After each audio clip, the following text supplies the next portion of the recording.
Hey guys, it's Chelsa Messenger with Picks and Parlays. College football is rolling on. For a limited time only, we've got 15% off the entire site at picksandparlays.net. Just use the promo code NFL15. We're talking South Florida and Notre Dame. The Fighting Irish are big favorites in this one, minus 25.5. The total is 48.5. We've got Dan, the Professor Kaiser, joining us. Hopefully he has some good info for you guys to study up on. Dan, what do you got on this game? Yeah, Chelsea, thanks a lot. Yeah, I'm looking at a couple of things in this game. Looking at South Florida, they rushed last game for 302 yards, and they're 4-0 last season when running for over 200 yards, and they've won 27 straight when rushing for 205 yards or more. Obviously, they're playing Notre Dame. It's a different class of defense, so I'm not sure if they're going to be able to rush for that many yards, but they will try to control the clock. And just for sake of argument, I hate Notre Dame.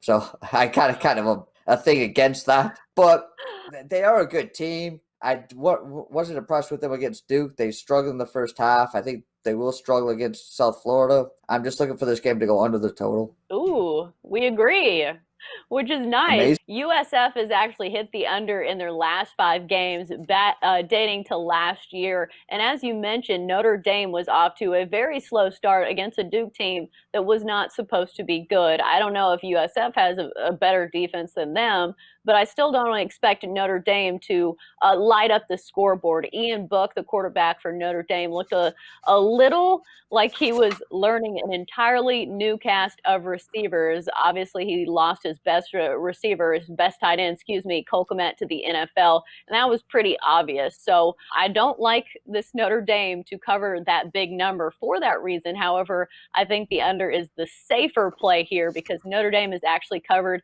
in 7 of 9 when home favorites of 20 or more. Unfortunately, I played that trend last week and I got burned.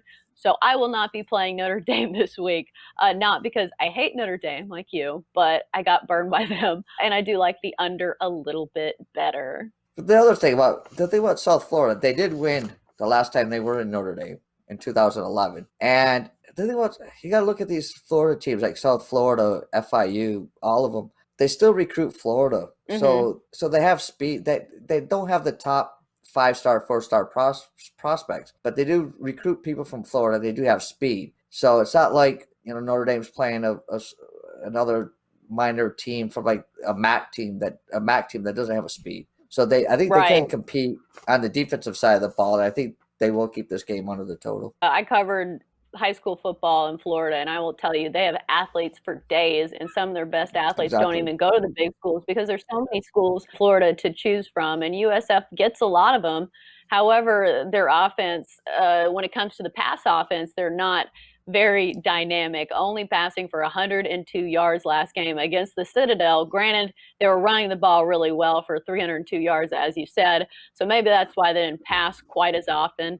They do use 2 quarterbacks, which, what's the saying? If you have two quarterbacks, you don't have one.